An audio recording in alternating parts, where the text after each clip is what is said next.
In the modern day, dharma is often erroneously translated as religion. Dharma does not mean religion. The Sanskrit word for religion is panth. Dharma is one of those words which everyone knows, but very few actually understand.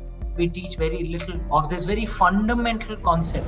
And to understand India, one has to understand Dharma. Indeed, to understand life, one has to understand Dharma. It is not something that has easy answers. It needs exploration, which is why we have written an entire book to try and explain that.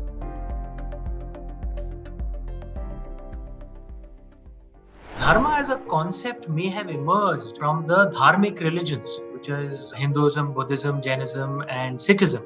But it does not mean that if you don't follow these religions, dharma does not apply to you. Gravity may have been discovered by a Christian, but it doesn't mean that if you're a non-Christian, gravity does not apply to you. It does. It's the same way with dharma.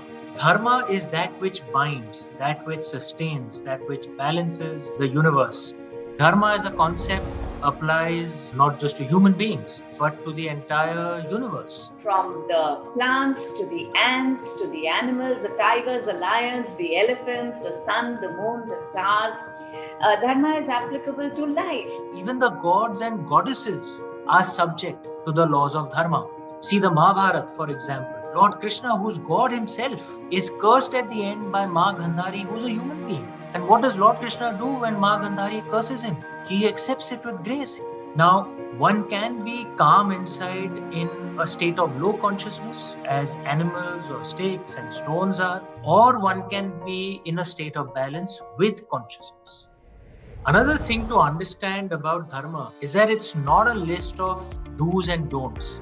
How can you have a list of do's and don'ts for all time? Because as the age changes, the Dharma of the Yuga also changes. How can you have a similar list of do's and don'ts for all people? Because all people are different. So therefore, we'll have a different set of do's and don'ts. Can that soldier's list of do's and don'ts be similar to mine? Of course not. Because that soldier's life is different. So therefore, that soldier's Swadharma is different from mine. Which is what brings us back to that core concept that you cannot have a list of simplistic do's and don'ts for all time and for all people.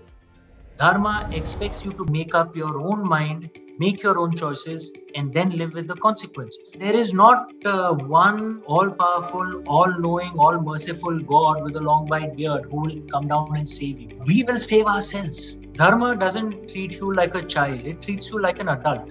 You will suffer or benefit the consequences of your own actions. If your actions are in consonance with Dharma, then you will benefit. If your actions are not in consonance with Dharma, you will suffer. In that sense, Dharma is very empowering. It is all in our hands, that we ourselves are divine within. Dharma really is not about the choices that are presented to you by life, but what you do with the choices that are presented to you. Life is unfair to everyone.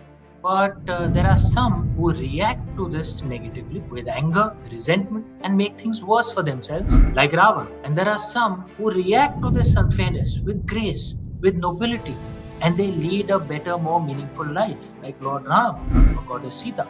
In our book Dharma, we have talked about the dharma of a piece of diamond as opposed to carbon. Somehow the same molecules have rearranged themselves through, interestingly, pressure. It is pressure that has created the diamond. But the diamond is so beautiful. And beauty is attained by responding positively to the pressures that life puts upon you. And you may not be in control of what life does to you, but you are in control of how you react.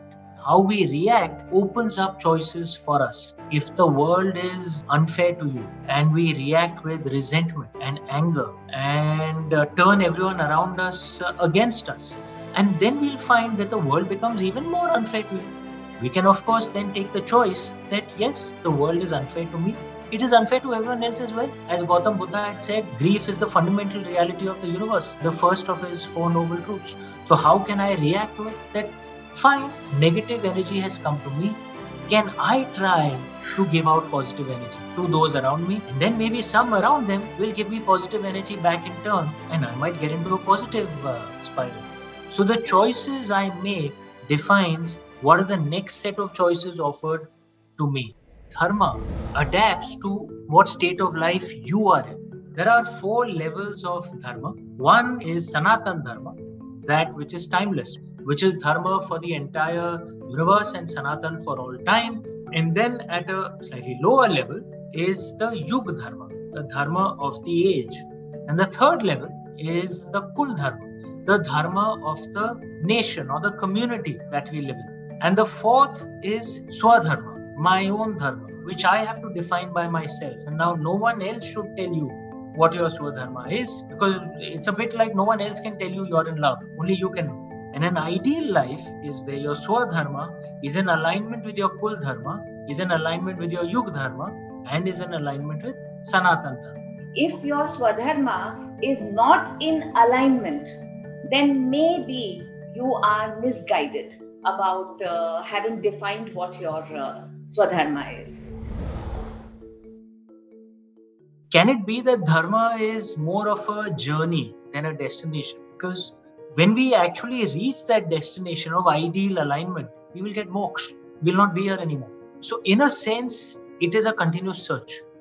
And if there is one way which can perhaps encapsulate it, very difficult to, but if it can, it is a state of balance. Being a state of dharma is when our actions and our words are in alignment with our thoughts and our emotions. The stillness that I attain within will make the responses that I give to life and events that are happening outside of me more meaning. So how do you know you're in dharma? You're with dharma because you're balanced inside, you're calm inside. My brother Amish and I have written a book called Dharma, Decoding the Epics for a Meaningful Life. We would like you to pick it up and read it and savor it and enjoy the learnings from our wonderful epics. Don't forget to like this video and share it with your friends and family. Secondly, do remember to comment below this video. We'd love to hear what you think of it.